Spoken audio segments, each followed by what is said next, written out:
I love to see the towns passing by and to ride these rails neath God's blue sky.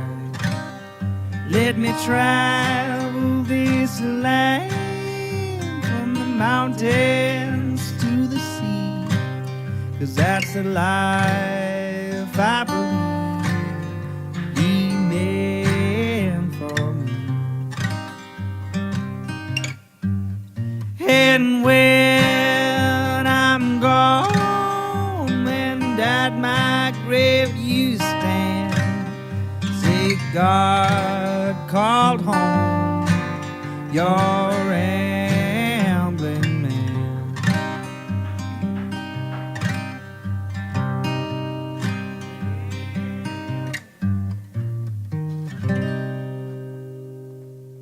Welcome to Ramblin' Man Podcast, episode number 35. This one is with Rabbi Ferency. We have just kind of a conversation, touch a little bit on his history and what led him to be a rabbi. It was a great talk. Our sponsor again this week is Refill Coffee Cart. They're back again. Delicious coffee when and where you need it. They're set up all over. You got to get on the website and on social media and find where they're at. Go to refillcoffeecart.com and go to Refill Coffee Cart on Facebook and Instagram. Without much further ado, here's the episode. You know the Patton Oswalt bit about the guy who throws up on the plane? Oh, yeah. Oh, my God. This is the guy's thing. Like, some guys can play bass or shoot pool. This guy was excellent at vomiting on a plane. It's weird because the old trope about like Seinfeld about plane food's weird.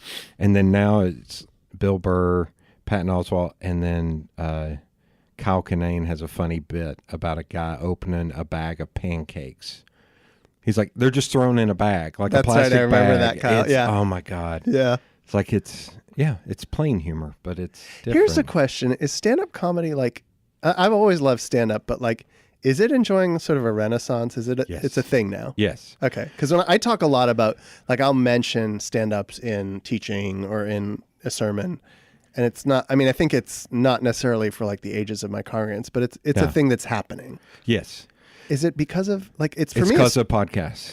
Well, for me, it started with Pandora, because Pandora had this setting where you could, like, I like Richard Jenny, and then it just started recommending, you could do a comedian channel. It was a mixture of that and then, what's it called? Satellite radio would have those channels just dedicated. I think that kind of started, and then it's just kind of grown from there. God, like, I've always loved stand-up. Yeah. Well, and the weirdest part is I was having this talk with a couple buddies. Do you also do Dungeons and Dragons? No, I can't. We almost went 3 for 3 there. No, because I tried when I was in high school and play with these guys, and they actually had real swords, and they would do stuff. No, that's LARPing. Well, no, I mean, they would be like, I hit you with my sword of excellence, and he would pull out a sword. That's a little too much. And I was just like, oh, God. And then they would say something like, I'm stronger than you. I was like, you're hilarious. It's like, I can pick you up and throw you through this damn table. How old are you now? I'm 40. Oh, yes. I'm 43. So, okay, yeah. If you ever want to get back into it, we're almost always new players if you wanted to. We have a great game tonight. Usually Mondays, but tonight this week. Oh, my God. Okay, so music. What? Did you go to school for music, or did you just get into music? Are we like part of the story? We're going, yeah. Do we need to like intro me? No, I'll do an intro on the front end. My back. No. There was a brief window freshman year where I was considering doing a music major, but it was all music theory, and you had to be able to do like ear training, like to identify, different intervals and chords and transitions. Right. I had no background, and other people already had like composed things or conducted orchestras or gone to like composer conductor camp. Yeah. And it looked terrifying to me. And I heard that the intro class was like 50 hours a week, but I really wish I didn't have the stick-to-itiveness that I have now, where if something, because in high school classes weren't that hard for me. So I never learned that, like, if you like something and it's hard, you should still do it anyway. If it didn't come easily to me, I kind of moved on. Right. I mean, I learned that trick like in my 30s, but less so in my teens and 20s. So anyway, so I took a music class and I was going to do Middle Eastern studies. I was going to do like Middle Eastern musicology. Then I dropped music and just did Middle Eastern studies. So then after college, I went in the Peace Corps. And after that, and a brief run doing some other things, I went to LA to work in the music business. Okay. In capacity? Strictly on the business side. Okay, on strictly the business like side. Managing a band, putting music in films, getting coffee for people at a recording studio. Yeah. Yeah. I mean, none of it's like high end or glamorous. Yeah. I've done more significant music stuff in Knoxville than ever in LA. Like I was the rabbi at Bonnaroo. That's... Oh my God. Yeah. Which is also not as glamorous as it sounds because it involves amazing. like pastoring to 40 kids when they're hungover. Although it's all about the story. Now I've gotten to a point in life where I'm just like, it's all about the story. I'll do something stupid just if it leads to a story. I mean, I got to go to Bonnaroo for 2 years for free, so it was definitely worth it. And I saw some amazing acts, and I think that was the beginning of the period in my adult life because there was this long period after working in the music business where I worked on roofs one summer when I was 19 and I could barely look at buildings the same. And so if you work on the music business for years afterwards, I could barely listen to music. So probably Bonnaroo, maybe a little earlier than that, was part of returning to my constant love of music. And then as we were saying before we went live, that Spotify has really accelerated. And Apple Music was also great, but I didn't like their coding. The technical work was softer. In terms of finding new music, it's a great world. Yeah. Once you're sort of in adulthood with kids and a job, like you can't go out to shows anymore. You can't buy CDs all the time. Yeah. But Spotify's really transformed that, where I'm always learning new music, and that's just glorious. That's like one of the great joys in my life right now. It's, I still I'm single, no kids, much to Jill's chagrin. She's still pissed at me. That would be your girlfriend. No, Jill, my old boss. Oh, okay, that makes more sense. What would you say? Not congruent, but she goes here. Congregant. Yeah. What's the language? Go for it. Okay. Yeah. I heard you say piss, and I was like, oh, I guess we can. Yeah, you can say whatever you want. I got to be careful for what my congregants say. But. Yeah. I had that where I had just someone email me this morning and say, hey, can we take some? I was like, yep, go for it. Just take out whatever. But yeah, Jill, she fusses at me all the time although she keeps saying she's a matchmaker. And I'm like, I've known you for 10 years. You still haven't made that match for me, so. Yeah, you got to put her on the spot. She doesn't like that. She can't complain and not help you. She'll hurt me. I can't do that to her. She knows my weak spots. Good lady. When I started working out at Pet Safe with her, going back to comedy, I dropped some Yiddish, and she was like, wait, how do you know Yiddish? I was like, because I grew up listening to comedians, and I watched Seinfeld religiously, so that's how I can pull. Jackie Mason? Do you ever listen? Jackie Mason. Jackie Mason was the earliest. My grandfather, what a wonderful man, had Jackie Mason cassettes, like the earliest Jackie Mason cassettes. Sadly, God, I love them. I first heard of Jackie Mason. Well, no, not sadly. I probably heard him on old Carson show sets, but I was going to say it may be Caddyshack 2, which is the first. He's on The Simpsons too, right? Jackie Mason? He's Krusty the Clown's dad. Oh, my God. Yeah. That's amazing. Okay, now I got to go back and listen. Yeah. I wonder, is he still alive? I saw him perform 10 years ago, and I don't recall if he's still alive. Man. He was alive when I saw him.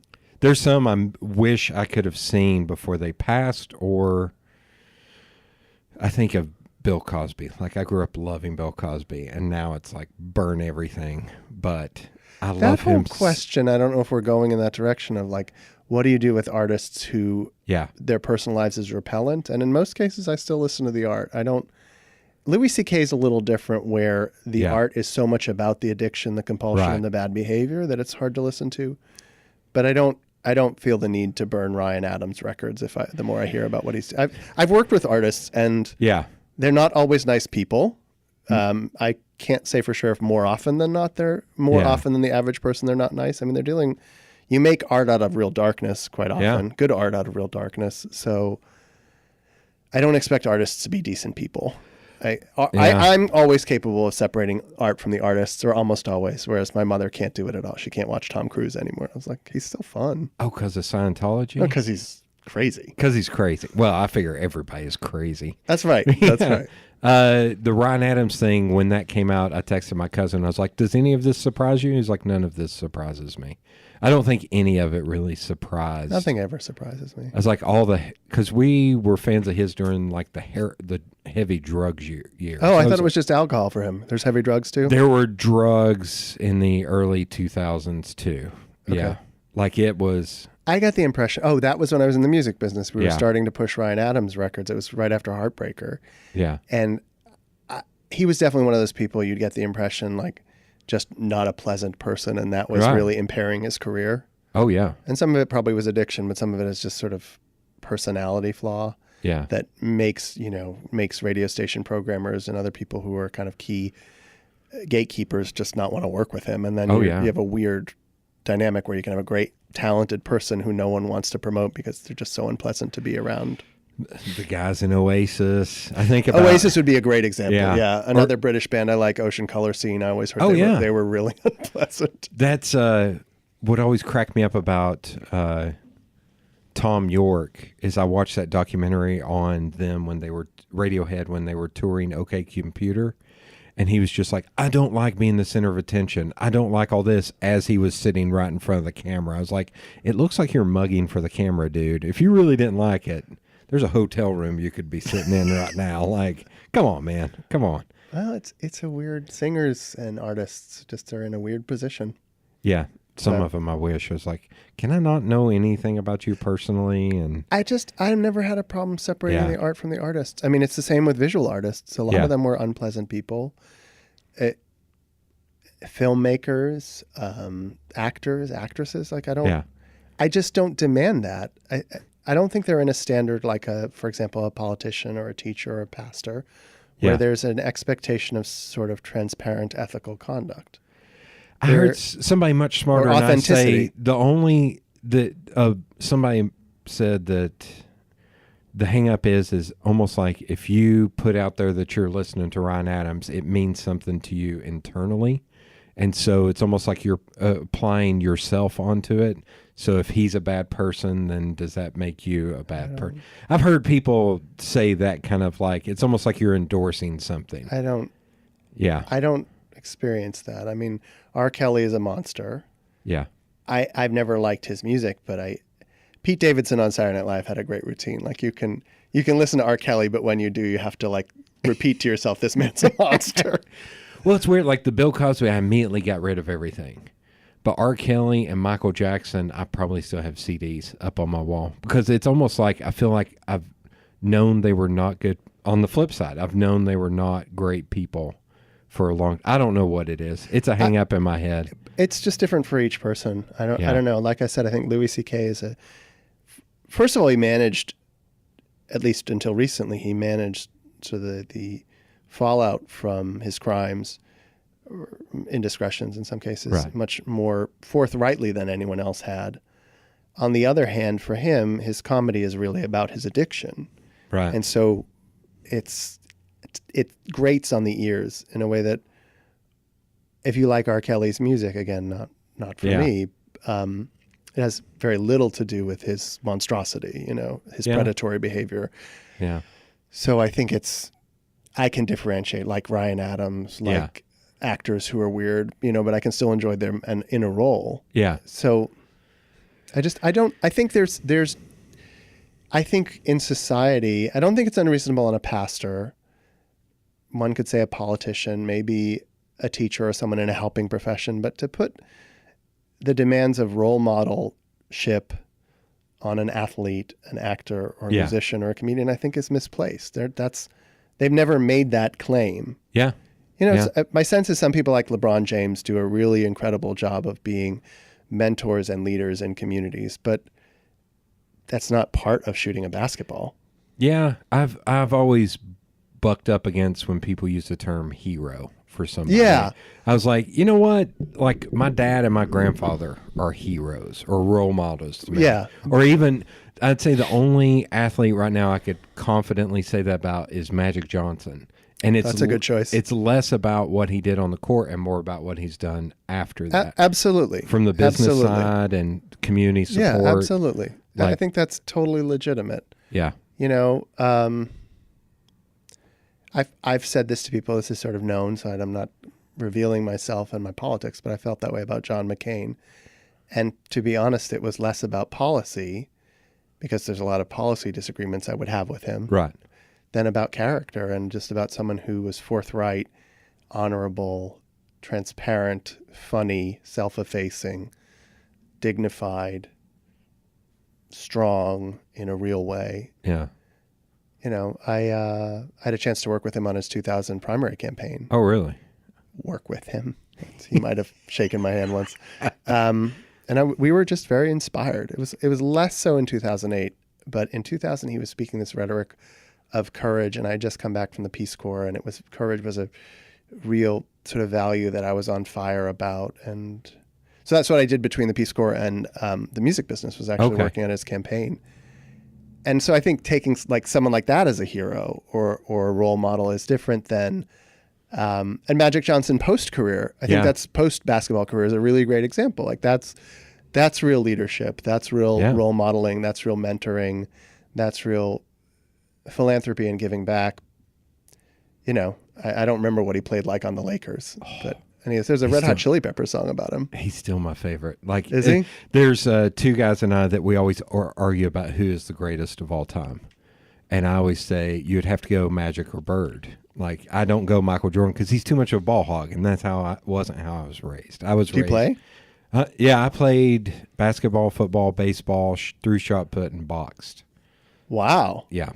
So for the podcast listeners, I'm 5'7" on a good day, so my options were more limited. I'm a pretty good soccer player now, but yeah. Oh, basketball. Yeah. No, I also have terrible hand-eye coordination. Oh, okay. It's like with soccer, you can make up with some of that with hustle and aggressiveness. With basketball, you actually have to know what you're doing. And not baseball. No, baseball was terrible. Baseball, it's funny because I've played with guys who didn't play, or I played in softball leagues around here, and it's like just the coordination of just being able to snag the ball, grab the ball, and throw the ball in one fluid motion. Yeah. Like, it's almost like you've got momentum going on your side. And I see other people like stop and stuff. I was like, oh God, it's just I've done it since I was 4. So it's just easier. My sense, because I have a neighbor who was I don't know if his father was a pro player, but he might have just been a minor league player. With baseball, you really have to start young because you're queuing up from T-ball to coach pitch to full pitch to underhand to overhand. And then something I've come to terms with, not just about my height. I remember reading recently that Major League Baseball players have incredible vision, like 2013 vision. Oh, yeah. So I didn't, I'm just going to blame my eyes on my total ineptitude on base. I don't have. And I'm trying to remember what it's called. I'm having the range of peripheral vision or something. Peripheral vision. Their peripheral vision is like abnormal from what I understand, because of how it's almost like they train their eye to go a little bit further because they have to stand to the side and look. So they have to expand that range of vision. Cool. That's pretty cool. I could just be making that up, but that's got it. It sounds good. Yeah, it sounds Sometimes good. a good story is better than accuracy. Yeah, fake it till you make it. Yeah. Okay, so what did you say your degree was in from college? Near Eastern Studies. Near Eastern Studies. So you went from there to the Peace mostly Corps. Modern Israel, Palestine, and economic development was sort of what I tried to focus on. And in college, it was less easy. Then you had to take sort of a broad base and classic curriculum and sort of early Arabic and Turkish and Hebrew literatures. So you couldn't sort of specialize as much as I would have liked in modern studies, but I did what I could. Okay. And then I went on a cross-country bicycle trip. I went to the Peace Corps in Cameroon, came home, worked on McCain's campaign, and worked substitute taught in elementary schools. 2 years in the music business in LA, back for a master's degree in New York, met my wife, did a year of chaplaincy training, went to seminary, moved here in 2010. Okay. Loving it ever since. This is going to be a stupid question. So there are no stupid questions, only stupid people. So that's thanks. Yeah. Well, I may be the stupid person. No. Seminary school, I've heard that referred to for like priests and stuff, but it's Is that Seminary and congregant, the words you've already used, I think those are non-denominational words as far as I understand. Pastor and minister are not words that Jews use typically, but it's sort of language that I picked up living in Tennessee. Oh, okay. Minister especially. Ministry is not something Jews would say, but it has just as much validity, and there's nothing certainly Christian or non-Jewish about it that I can think. It's just a description of the verb, I would say.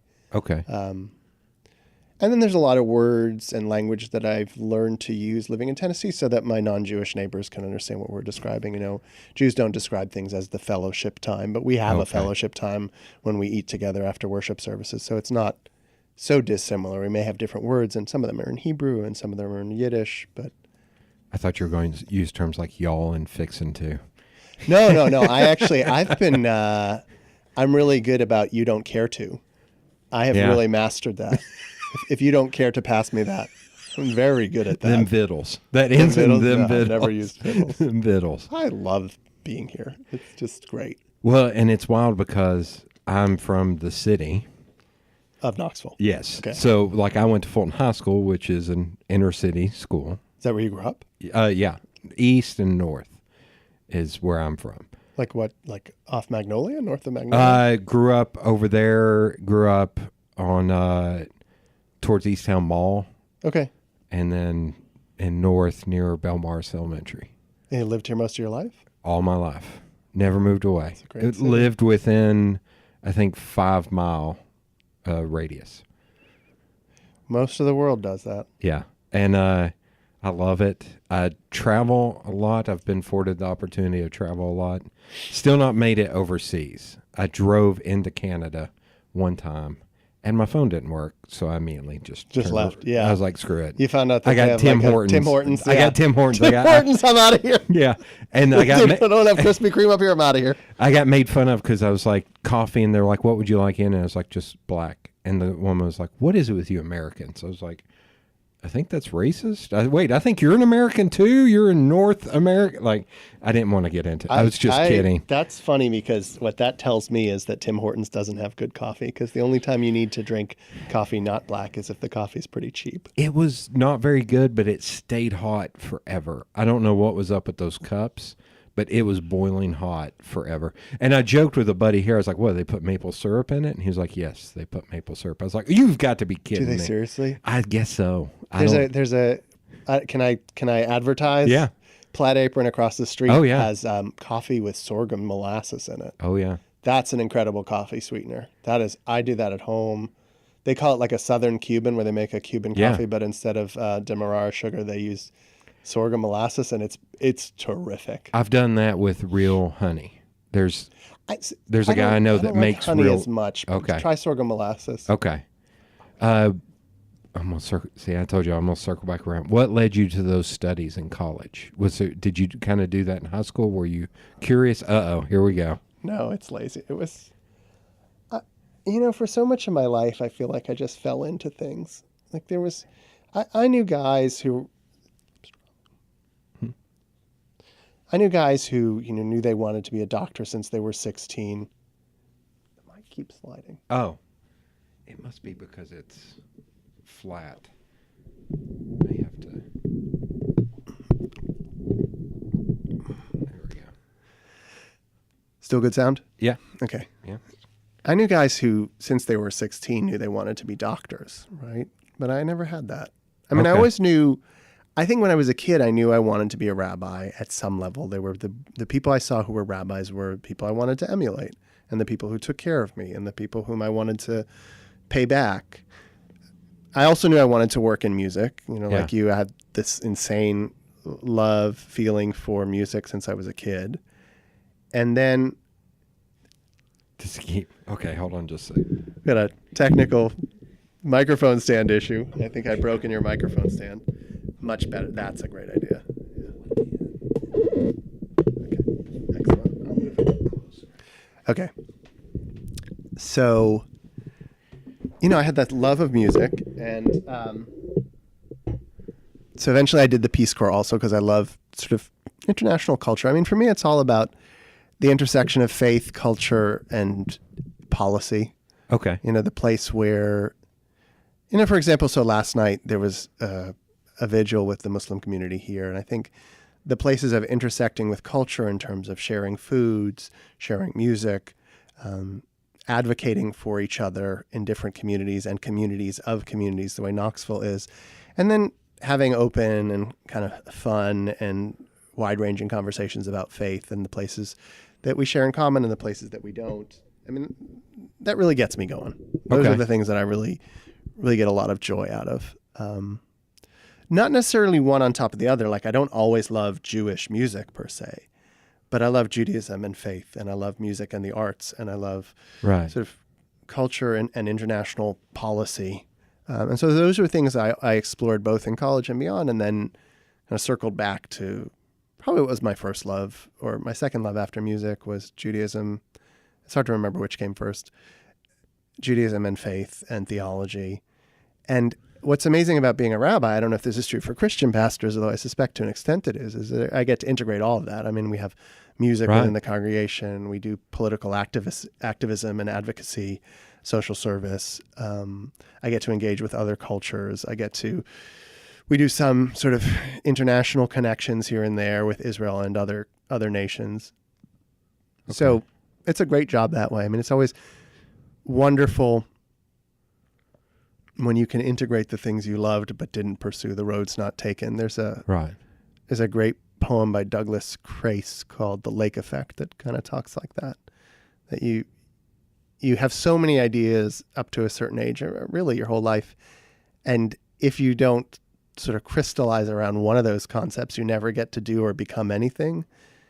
And then the goal is that once you do sort of cohere around an idea, you try to capture all the ideas you didn't take and all the roads you didn't take. And I think the rabbinate, which is the fancy word for being a rabbi, I think the rabbinate, this career, is really great for that. It allows me to capture a lot of the roads not taken, to think about poetry and music and arts, to continue to engage politically and civically, and, have a family and to have to care for other families. Right.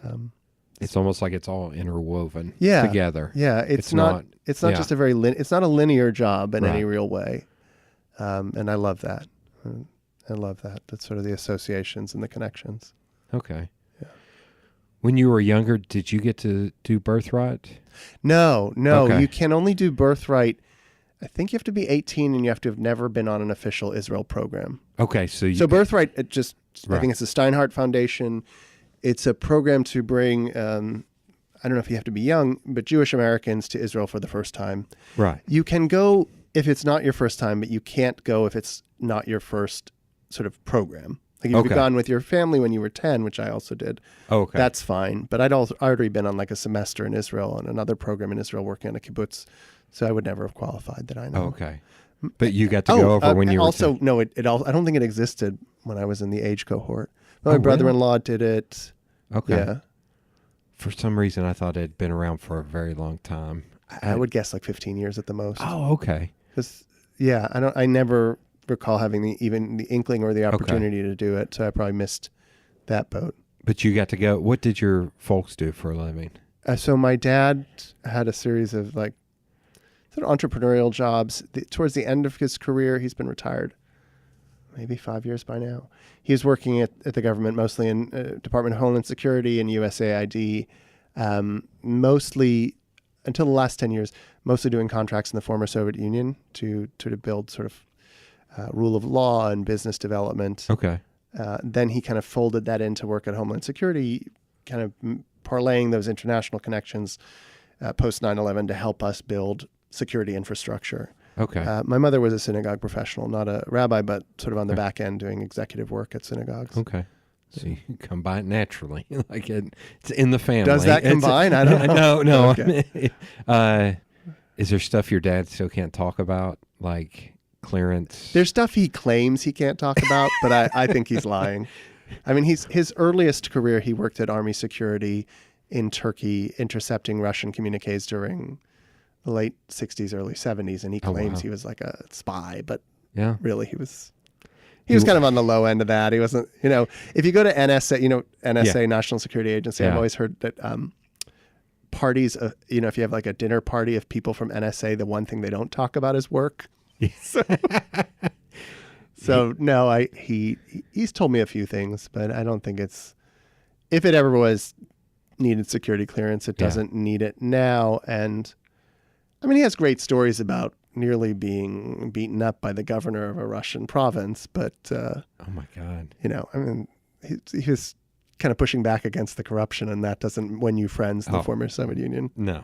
So, growing up, my grandparents lived above a couple that she worked at Oak Ridge Labs. Oh yeah, they can't. Yeah, and that was hush hush. Had been working there, I think, since the '60s, and this would have been the '80s when she finally retired. And they were like, nope, she won't say anything about what they were doing out there. That's more extreme. Yeah, because I have congregants who can tell me, I work in neutron spallation, but they can't. No, she was working on something more military oriented, probably. And that was in the '90s too. So Lord knows, like, she's been passed for a long time. Lord knows what she would have said. She probably would have been able to say more now. Yeah. But maybe back in the '90s when it's top secret biological warfare, and she's the only one with the antidote. It's going to be terrible. They died with her. She was in a carpool, so you'd see the group of people coming and picking her up and taking her out there and then dropping her off. Yeah, but I think Dad always used that as a joke, like, she can't say anything. She's top secret. Like, she's... No, there are definitely... I mean... Oh, yeah. I don't know how you live... I mean, it's hard enough with the level of confidentiality I have where my mother... Oh, my God, that's a horrible Freudian slip. My wife will ask me what I did during the day, and I can barely tell her. Oh, yeah. So, if I start telling her the story of something someone confided in me, it's not like a therapist where she'll never know who that is. Like, a few details, and she'll figure out which congregant I'm talking about, and that's not fair. Yeah. And that's hard enough, but to actually not even be able to say what you do for work is different. I get asked all the time, like, what are you doing for fun, like work-wise or anything? I was like, I don't know. The CTE has affected me to where too many years of playing football and boxing, I've just lost it. Do you have? Not yet? I don't think so yet. I have farts every once in a while, but I don't know if that's just brain farts, but I don't know if that's just being 40. And it's some stuff are just fuzzy around the edges. How did you play through college? No, I finished playing football in high school, but I boxed through college and after college. Competitively or just for giggles? No, for real. So, yeah, that's. I'm glad we're meeting now, because like in 5 years you might just black out in my office. Yeah, there's a lot of funny stories. One of these days I'll actually record one of these and tell all my funny boxing stories. So I done boxing periodically over my life, and do you know what the Wild Card gym is in LA? No. It's Freddie Roach? Yeah. So it's Freddie Roach's. I think his brother owns the gym, but Freddie Roach trains people there. And I definitely saw Lucia Riker there, the top women's boxer. Yeah. She was intense looking. But I have a jump rope. I don't know if he made me pay for it. He just threw me this. I was buying some gloves, and he threw me a jump rope. And I think he said it was Floyd's. Really? He said it was someone, and the name, I was like, oh my God. Yeah. It was just a first name, but it was a first name that was kind of unusual. And I don't think he trained Mayweather ever, but he did say it was, this is X's, he left it here. That's hilarious. And I think it was a name, this is quite a while ago already, it was a name of someone who, it was an unusual enough name that I would connect it to a significant boxer. Wow. So I still have it in the car. Don't anyone break into my car from Floyd Mayweather's jump rope. It's a nice jump rope. It's definitely a good jump rope. He meant Floyd Kramer. That's maybe, who it was. Yeah. Some other. Do you know about Big John Tate here, the story of Big John Tate? He was a heavyweight champion from Knoxville. Really? But it's kind of a tragic story. It's a long story, but... Most boxers don't have good late life But he stories. trained over in Happy Holler, if you know where Happy Holler is in North. Is there a gym there? There was. So... across from where Raven Records and Central Flats and Taps is, that 2-story white building. So there on the corner, it's an antique place. On the second floor, there also used to have illegal gambling in the back, because Dad and my uncles were in there playing. How many places in Knoxville used to have gambling dens? A lot. Yeah. But Dad and my uncles in middle school or high school were in there shooting pool, and this guy walked in. This is the story I heard. Walked up to the bar. The bartender cussed him and sent him out. And the guy was cleaning the glass or something, and then told my dad and uncle, he's like, "You boys need to go. We're about to get raided." And so they got on their bikes and got out. And they weren't supposed to be there. My grandmother would have killed them had they. The guy who comes in was telling them the raid was on the way. Yes. Oh, the guy behind the bar. He knew that was an undercover cop that came in. So in the back there was illegal gambling, and he was like, "You boys need to leave." And in that same everyone should have left at that point. In that same venue, Big John Tate used to train in the back, upstairs in the back. Yeah, that's cool. So there's, we Jack Neely, the Knoxville historian, he gave a walking tour of North. Jack Neely, who was the editor at the New Sentinel, yes. right? Okay. Or no, at Mercury. That's Jack McElroy was the editor at the Sentinel, but he gave a walking tour of that area. And I took my dad because it was on Father's Day. Dad told the real stories of what happened around there. And then Jack would be like, "Oh yeah, this is where this happened." Dad was like, "And this happened there." And I was like, oh God, here we go. It's very curious to me. Knoxville has I would guess we have more oral history than recorded history. And it's a great experiment in truth and fact, Yeah. Some stories are better than the facts, and so you have to defer to the story. I mean, that's how ancient histories used to work. Oh, yeah. Even to the era of Bible, where sort of we lose track of. Ancient peoples didn't have a real concept of history the way we think of it. They had a concept of story. Right. And so if you read Herodotus or Josephus, it's really about what made the best story, they weren't cross-checking for corroborating evidence. And I think Knoxville has a lot of great oral history like that, where the story is so great, I don't really want to know the history behind it. I'll get fact-checked every once in a while where I'll record one of these and I'll mention some story. I'll be like, "This happened." And then I'll all of a sudden get a DM like 3 months later. It's like, "Oh, yeah, it wasn't this. It was this. It wasn't this. It was this." Like the Mercury Theater used to be on Market Square. And I saw Green Day perform there in like 1992, 1993. Before they broke big. Okay. Them and Operation Ivy. And I talked about that on here. And then months later, my buddy Aaron Russell sent me a message, says, "It wasn't me, my ex-wife and I's band that opened for him. I was in this other band. And all this really happened." I was like, oh my God. Okay. I've just gotten it jumbled in my head a little bit. Yeah. There's a lot. It's a very Liberty Valance kind of town to where you print the story. Oh, print the legend, right? That's right. I was trying to think of where you're going with that. Yeah, print the legend. No, it's funny. I don't know if this is a facet of my career or my age. Everything sort of seems recent and far away at the same time. Right. Like I talked to Congregants when was their wedding or when was their uncle died, and it feels like it was yesterday, and at the same time it feels like it was years ago. And I don't know if that's a facet of where I am in my life or just the work is so full of moments. Right. Maybe just life is so full of moments and they start to blur. I feel like in family, you probably have this in your family too, where you try to remember when something happened and you have a landmark. Oh, it was before Eli's bar mitzvah. It was after such and such a wedding. Or right. So-and-so was still alive, so it must have been before 92. And yeah, life is funny that way and kind of beautiful and sad and nostalgic.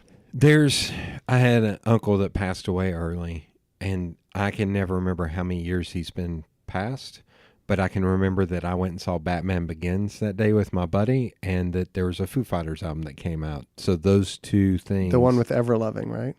No, not Everlong. This was the double album. I don't really know that much Foo Fighters. Yeah, but it was, I remember it was that Saturday. So I could look up and say, okay, well, Batman Begins opened on this Friday, right.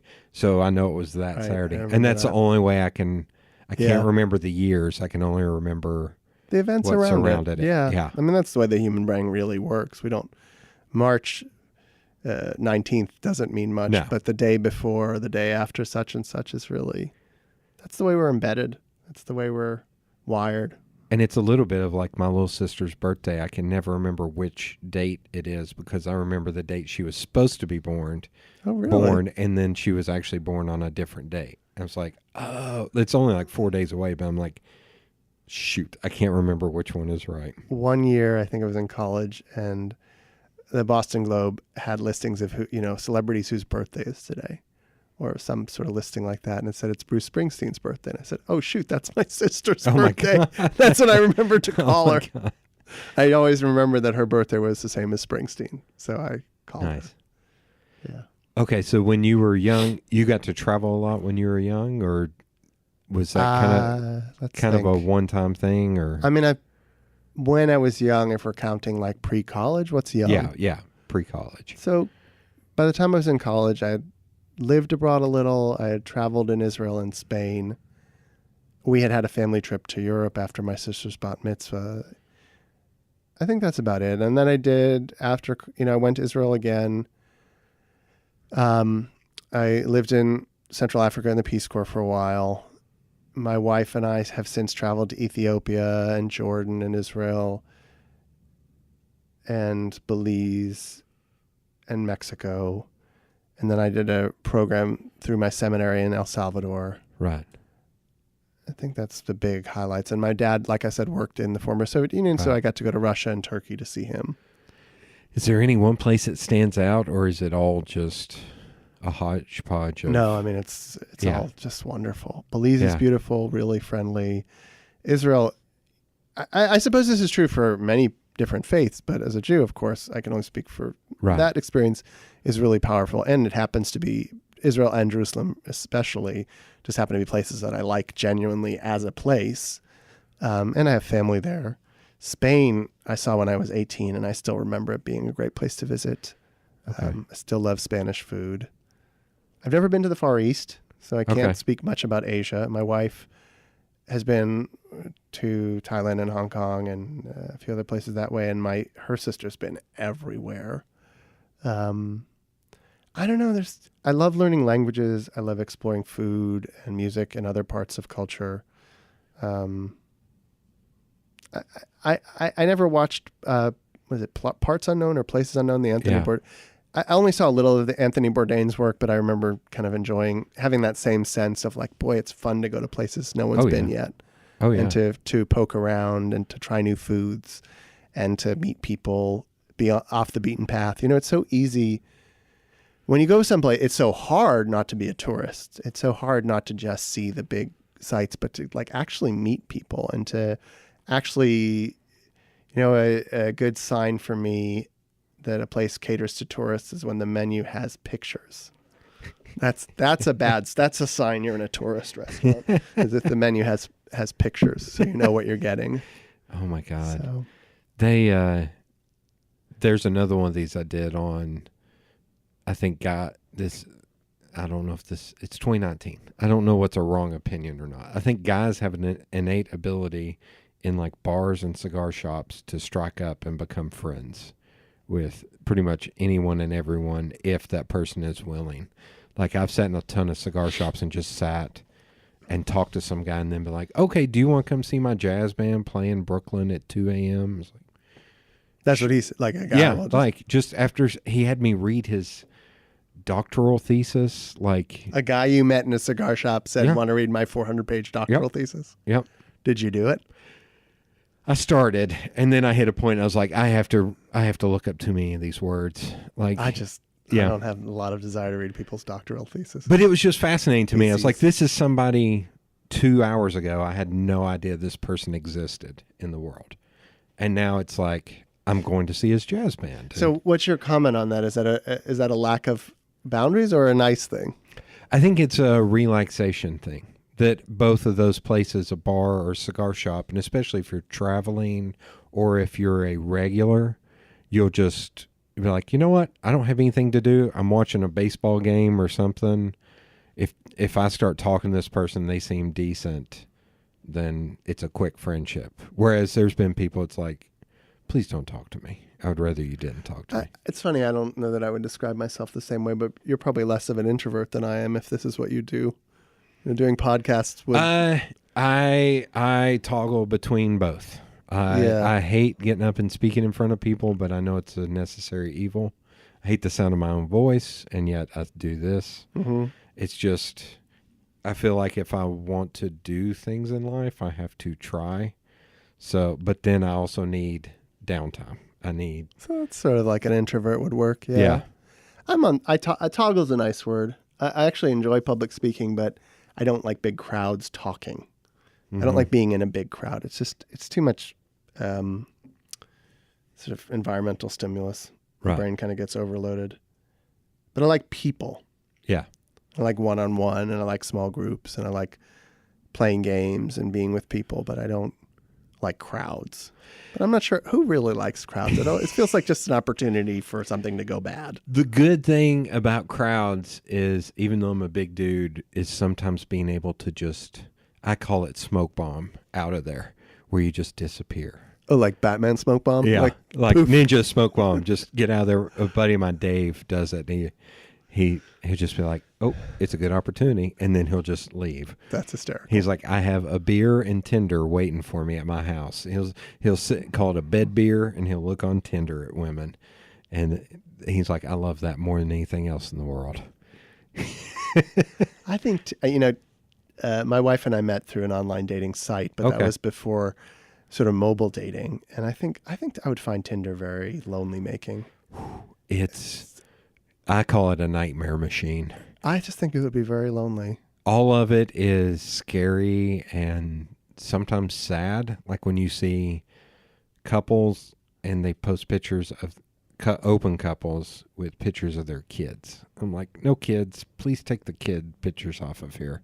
All this makes me very uncomfortable. A lot of hoochie mamas too. And I'm sure there's a lot of... What is the technical definition these days of a hoochie mama? I only know the 1950s blues band definition. God, my mom listens to some of these. I'll give experience 2 different women who came through town who were liquor reps. So they were only in town for a few days. Yeah, you're holding your... Yeah, that's the correct response. Jill, like the kind of woman you'd meet on a cruise. I've never been on a cruise, but I assume so. Yeah, on vacation where nothing counts. Yes. Okay. Yes. There is some of that. I was single once and led a dissolute youth, so I can remember all this. But there's a lot. I don't miss it as much as I thought I would have. There are a lot that are looking for a relationship. Like everybody jokes on that Tinder, it's just. People are looking for yeah. Okay. Everybody jokes that That's it's just a hookup app, but it used to be that way. Now it's like people who are looking for people are actually companionship, love, romance. I'm trying to think, what is the longest relationship from somebody I met on one of those apps? Probably 2 months, but it's also for me 2 months is good because actually, if you can get Jill's gonna have a hard time setting you up, huh? If you can get past 2 dates, yes. The last person I'll tell on her, the last person she tried to set me up with, so I usually wear shorts 24/7, 365. I'm wearing pants because I had to be professional earlier, so I put on pants. And Glad you didn't do it for me. I'm also in a house of worship, so I'm glad you didn't change your shorts just for me. My grandmother instilled in me dressing nice when you go to a house of worship, so that too. But I showed up in pants for this date for somebody Jill hooked me up with, and she showed up in sweats and a sweatshirt. Wow, that is blatant disregard for the possibility of this date. And I was like, it just says I don't care. Yeah, and it was like a group meetup to where it was a lot of people we used to work with, but the intent was there, like she knew. Yes, and so Jill pulled her outside and said, "What is the deal?" And she's like, "Well, me and my ex-boyfriend got back together," and it's like, "Oh God, I don't care." So then, like a month later, I saw her on the dating apps, and I was just like, "Nope, I'm out. If you can't show up, even if you know there's not a possibility, just don't show up." Like, what a waste of everyone's time. I had to wear pants. That's my joke. I had to wear pants for you, man. Well, you have to wear pants for me. It's very sweet. I guess I'm a big thing on your social calendar. He does have pants on, everybody. But that's my joke is. Somebody will be walking down the street and look at me and go, "I've never seen you with pants on before." I was like, say that a little bit louder, make everybody laugh. I didn't do the Eastern. I grew up, oh my God, what would you call it? I think one of them was a Methodist, and one of them was a Baptist, but it was not Southern Baptist. It was more, One of what? Like Broadway Baptist in North Knoxville. One of the houses of worship where you attended as a kid. Yeah. But it was more about the suit and tie you wore than it was, the actual. So then when I got into high school and started working, I kind of dipped out. But then in college, I read everything. Everything religiously or everything? Everything. Like DC and Marvel? I read the Torah. I read the Quran. I've read the Bible 3 times. I read the Satanic Bible. I've read the Book of Mormon. I wrote books on The Anarchist Cookbook, I'm going to guess you've been through? Yes, the books on Catholicism, books on Buddhism. I read. You still read voraciously like that? I read not that. I'm to nonfiction, but I read all that in a small period of time in college. What about Ayn Rand? Is that your Ayn Rand phase? I also? read The Fountainhead. Everyone never read reads The Atlas Fountainhead. Shrugged. Yeah. The Fountainhead is worth reading just so you can tell your parents to go to heck. Yeah. You know? Well, I'm going to be selfish now, Mom, and I joke. Don't tell me your rules. With one guy, I said there was a point in my life where I said everybody who's getting into the arts or creative field should read 2 books. And you got to go with me on this. Great Expectations. Okay. And The Fountainhead. And I was like, but not for the whole thing. Just for little parts. Like Great Expectations was just read the first 100 pages on mentorship and apprenticeship. It's like, that's the biggest thing. Once it skipped out of there, I was out. But Great Expectations is Pip Perip. Yeah. I hate Dickens. I have always hated Dickens. Dickens is tough. Like, I find him boring. And then The Fountainhead was about having belief in yourself and your ability. Yeah, to a point of arrogance and obnoxiousness. Now, once I got older, I was like, oh, God, I should stop. I think that's why 19-year-olds need it. I think Yeah. it's like you're coming through the crisis of adolescence of sort of self-belief, and The Fountainhead is so overwhelming in its sense of arrogant self-worth that it maybe counteracts the insecurities of an adolescent, but ultimately it's pretty destructive. Yeah. And it's really, it's not accurate to the way human beings are. We don't exist only as individuals. We couldn't exist only as individuals. She's, and I don't think Ayn Rand was exaggerating to make a point. I think that's really what she believed, but she's just wrong. That's not. And Judaism it's interesting. I always think of objectivism, her so-called philosophy, as the opposite of Judaism. Judaism is extremely communitarian. Okay. Not necessarily socialist, but communitarian in the sense of believing in the inherent worth of a community and that human beings have more responsibilities than rights. And I think objectivism says the opposite, that we're all atoms in a system and all that matters is your particular atom. And that's just, I don't see that ever functioning, and I don't see that ever creating a real society or a meaningful life. I actually enjoyed the narratives. Like, I thought Atlas Shrugged was a pretty cool story, and The Fountainhead is a pretty cool story, but those like 60-page chapters of diatribe were just noxious, and like, I think just get through them. I think for Fountainhead, it was more that I'm so by trade, the thing I've been doing the longest is graphic design.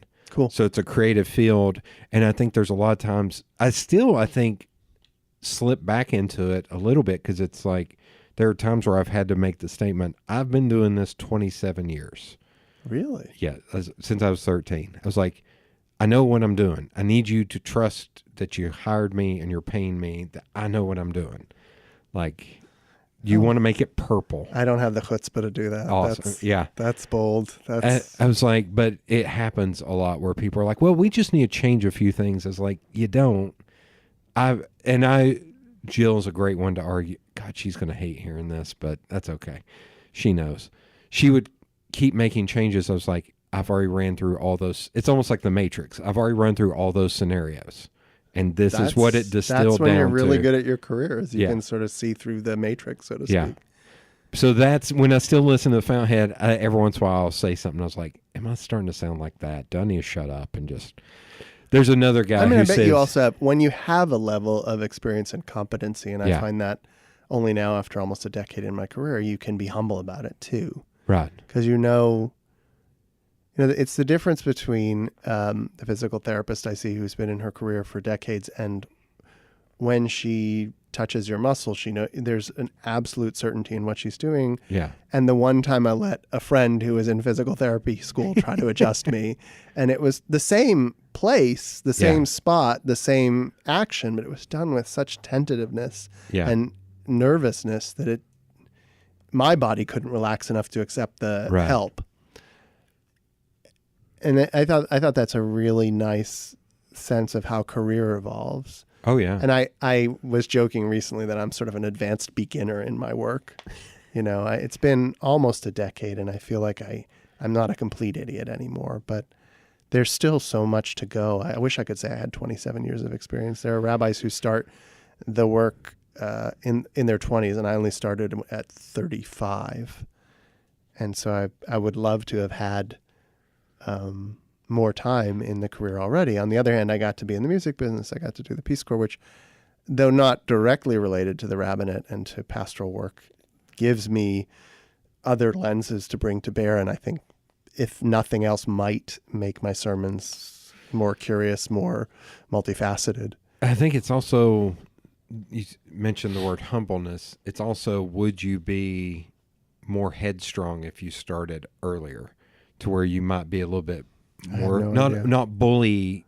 Do you know what I mean? Like, I don't know. I like think there's people who start when they're 27, and because they realize they're young and foolish, they might be very open-minded. I can't guess. Yeah. There's no way to rerun the experiment of life. Yeah. There's no control group for your life. There are a few things I was like, I wish I could do that over again. Yeah. But it's also the same thing of like, but I wouldn't be who I am if I didn't go through that. It's like, it'd still be nice to have that 5 minutes back or something. I accidentally asked a woman yesterday, I was like, oh, say hi to your husband for me. And she's like, nope. I was like, and she's like, he's not my husband anymore. I was like, crap. You didn't ask her if she was pregnant. No. Much worse to be wrong about someone being pregnant. And the guy I was with, he's like, in your defense, she still has a name tag up, and it's her married name. Oh, interesting. And it's a little bit more recently than you think. And I was like, okay, I still feel like a jerk, but I wish I could have had that back. She also controls the money, me getting paid by one of my clients. Oh, wow. That's awkward. Yeah. And I joke with him. I was like, I guess I'm not getting paid anymore.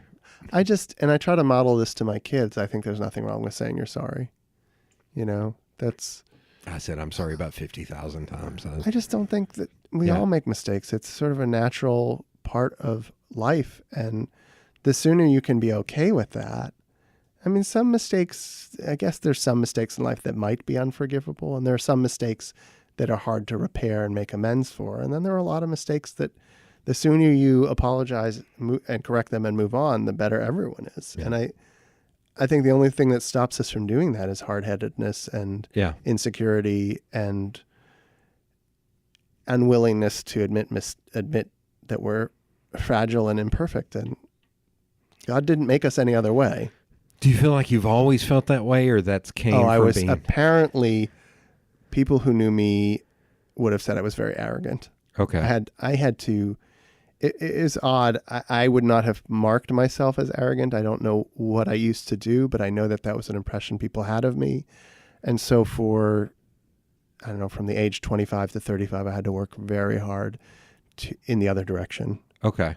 Without any certainty that what I was working away from. And I'm sure you could ask people in our community, in the congregation, if I can be arrogant at times, and I'm sure I can. But it's something I've worked really hard in a sort of weird process where I didn't understand what I was doing wrong, but I knew what I had to do. Right. To be more, at the very least, open-minded and gracious and less, egotistical and bragging. Okay.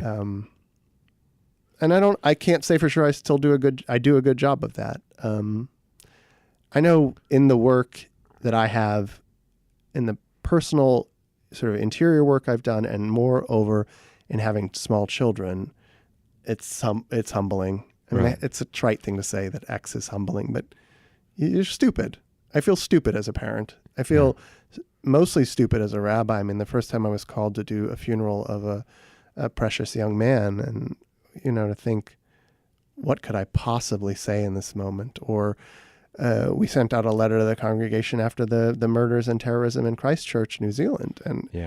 And the awkwardness of thinking, everyone wants me to say something, and I have nothing valuable to say in this moment that will change this moment one iota. And that can lead to a kind of fear, but you also can't be paralyzed. And then with kids, there is no training to be a parent.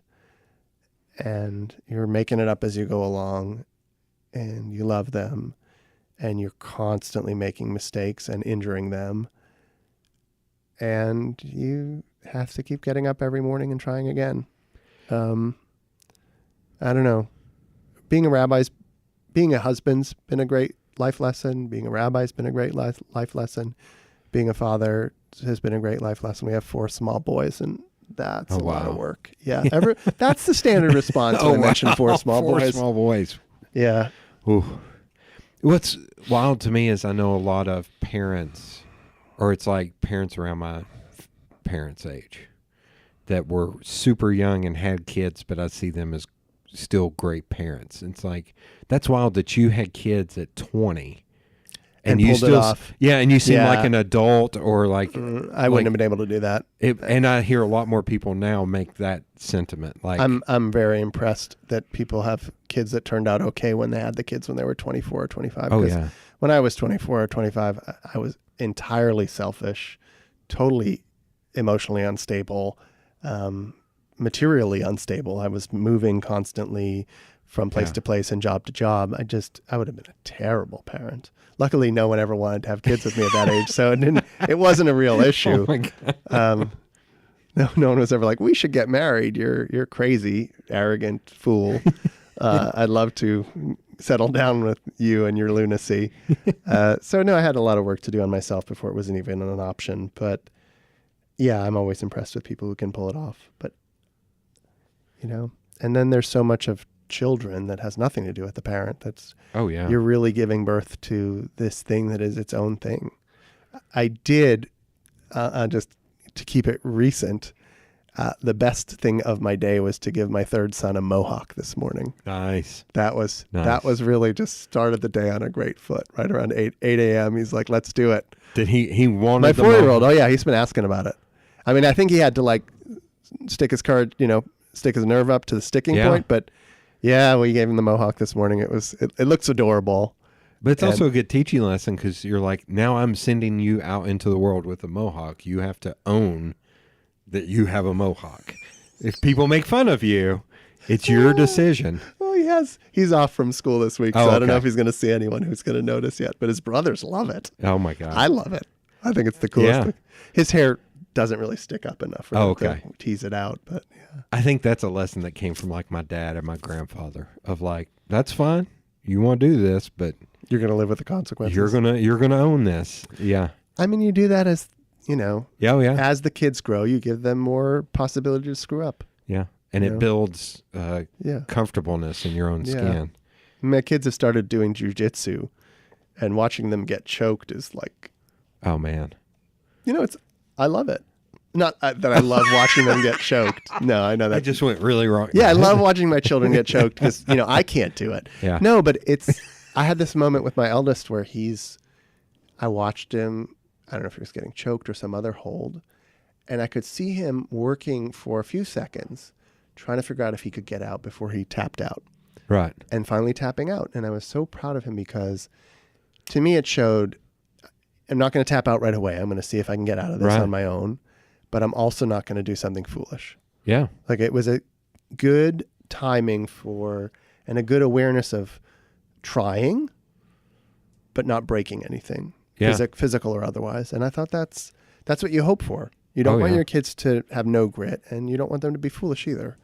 And so I'm really proud of my kids when I watch them do jujitsu. And I think for me, not really doing anything athletic until late teens. And you've talked about your athleticism. Yeah. And I still to this day don't enjoy watching sports, but I get the point of sports. And the point of sports is often not the sport itself. There's a lot of internal or peripheral lessons to the sport, and resilience, determination, discipline, teamwork, a sense of something greater than yourself. Yeah. I play very unimportant positions in soccer, and to know that every position you have to care about. Yeah. I don't play the star posts in soccer, but it matters that I'm there. Yeah. And I think that's a really great human lesson. I watch my kids in jiu-jitsu struggling and being disciplined, and I'm proud of them. And I find that when I'm on my bike. All sorts of physical activity and athletics have lessons to teach us. And I've done some writing about the sort of the spirituality of physicality and the spirituality. I worked with someone at UT's athletics and kinesiology department to write an article, on what Judaism thinks about the body and athleticism and pastoral care for athletes. And the way in which Judaism thinks of us as embodied and that matters, there are hundreds of things that when I talk to Christian or Muslim or Buddhist colleagues, I find we have in common. But one of the great things that Judaism is distinct about is its absolute comfort with the human body. There's very little shame around physicality or sexuality or sensuality. One could debate that, but there's certainly no concept of original sin and no sense of sin around sexuality. And so the idea of our bodies having lessons to teach us is not something our sages and our rabbis would have been so interested in, but they would not have been uncomfortable with it. And having had sort of a late life blooming of, I wouldn't necessarily say athleticism, but physical activity. Yeah. I love soccer. I love cycling. I love dancing. Being in touch with my body in a way that I wasn't when I was 16. It has a lot of spiritual teaching for me. And that's been pretty cool. Okay. And I think, my rabbi, my mentor would have done this too, that there are sermons in a lot of things. Yeah. If you keep your eyes open, there are spiritual lessons to be learned from many, if not all, of human experiences. And, what's the lesson in laughter? What's the lesson in a podcast? What's the lesson in going for a run? What's the lesson in reading a novel? There's spiritual take home in all those experiences, and to kind of integrate what you learn, for example, from civic engagement with what you learn from the Talmud and the Torah as a rabbi or a Jew or any thinking or spiritual person is really a cool exercise. What people in 12-step programs learn about spirituality, and what people with physical difficulties learn in spirituality, what people who are dying learn about their spirit. There's just so much out there. And then a great part of being a rabbi is you get to, I don't know, voyeur is the wrong word, but you get to see and experience secondhand the whole panoply, the whole spectrum of human experience and what that teaches you about God in a way that you couldn't as a single human being. Right. You can't have every experience. And as a rabbi, you at least get to witness not every experience, but many experiences. Yeah. And, a colleague used to call a congregation the laboratory for theology. And that's a good album title, if nothing else. Yeah, this is not a bad album title. I feel like that would be like a prog folk band, maybe a prog folk band. It sounds like a Rush album title. I didn't want to go there, but that was smart. That was exactly who I was thinking. That they are my all-time favorite band. Rush, really? Okay. Yeah, which kind of marks me as definitely male. I made the mistake of listening to 4 Rush albums in a row, and at the end of the 4th, I think I threw my headphones across the room. It's like, it's just too much. That'd be too much even for me. There's probably 6 songs total? Yeah. Oh, yeah. It's probably maybe 7 songs total in 4 albums. I want to circle back around. You had mentioned. Well, I want to just. The laboratory of theology. I think I was thinking something. And I just feel like my work is to find out more about God through the experiences of the people I serve. And what is their experience and the life I have serving them and working with them and loving them teach me about God and about the life of the soul and the spirit, and even to some degrees reflectively about myself. Yeah. I don't know. I think you're talking with a lot of people in different careers, and I could not have had a better career. I could not be in both the right career for myself and the right congregation to do that career. And I love this congregation. I love these people, and I did not expect it, but we love Knoxville. Yeah. It's a great town, and it's got a lot of great people. And I felt that last night. I had mentioned going to a vigil with the Muslim community and just seeing people that I know through this, that, and the other. And in a very sad time, just feeling the love in a community for Yeah. each other. And it's not that evil couldn't happen here. It's that it's an awareness that even, God forbid it should visit us, that even in the aftermath of evil, we would still be a strong place and we would still be a loving place, and that evil wouldn't define Knoxville ever.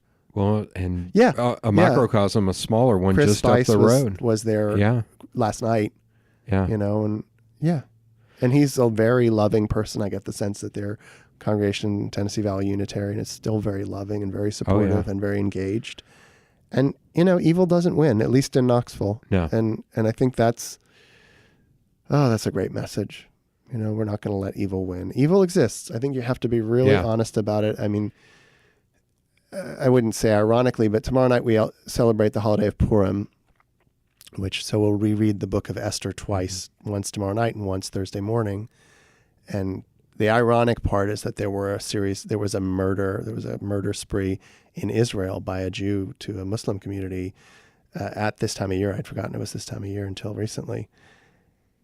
But Purim itself is, and the book of Esther more so, is about the reality of evil. I mean, it's told in a sort of a joking, farcical, satirical way, and it's celebrated like, Brazil Carnival or Mardi Gras. But evil is real, and each of us has a calling to stand up in some way, small or large, to evil. Mm-hmm. And I don't think most events in life are evil. I think it's rare, but it does exist for sure.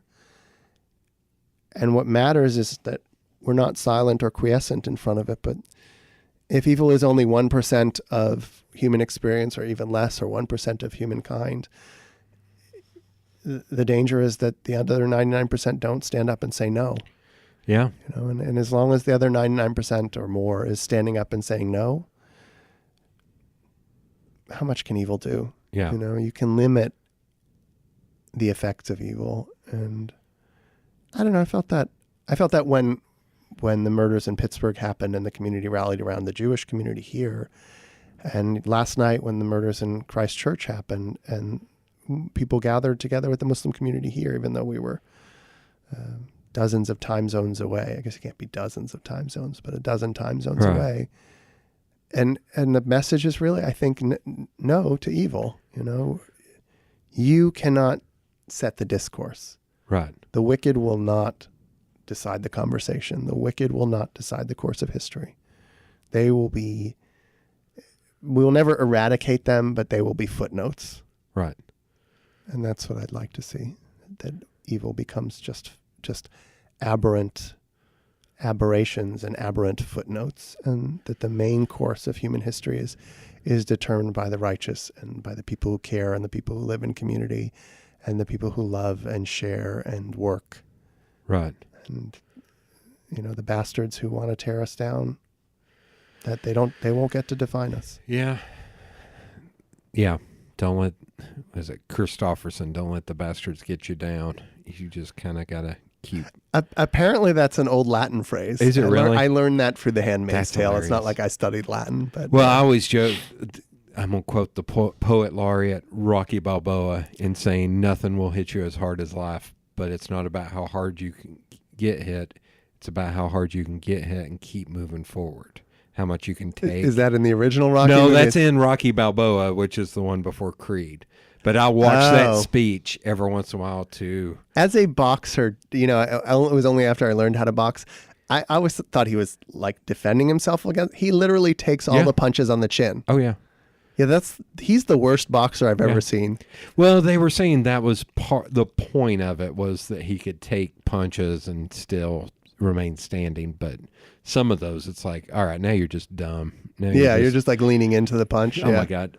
Wait, you missed me on the jaw. Yeah. Let me give you my chin. Turn that up. Yeah. Not to make it, good Lord, I just went from a serious subject, but I think you made my point. Is you can have a spiritual lesson from Rocky Balboa. Keep moving forward. There's a friend of mine that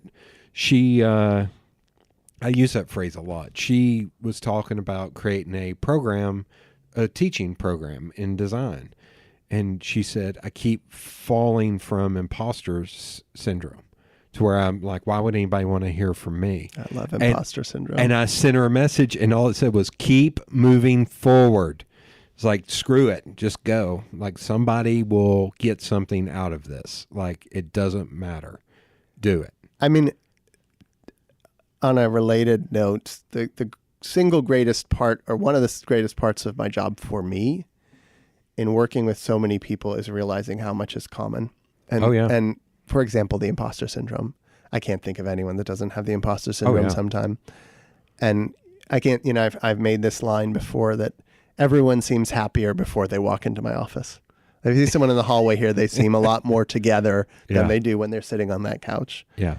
And I don't mean that as a criticism of anyone. I think it's just that we just assume to our detriment that we're the only people who do certain crazy things, and everyone struggles, and everyone has the imposter syndrome, and everyone struggles with sadness and anger and resentments and meanness of spirit and confusion and grief. And it's just a real great part of my work to see that I'm not alone, and then to be able to tell people they're not alone. Yeah. And it's been a blessing, because I used to think I was the crazy one, and now I know there is no normal person out there. No. If you think you're normal, you're probably a sociopath. Sorry. I was going to end on the community. You've mentioned community a few times. Yeah. Do you think Knoxville is kind of an anomaly on that all the different, it doesn't matter your religion, everybody's still kind of going to get together? Or do you think that's a little bit more universal? People are people, and people are diverse, and I don't like to make blanket statements about any group.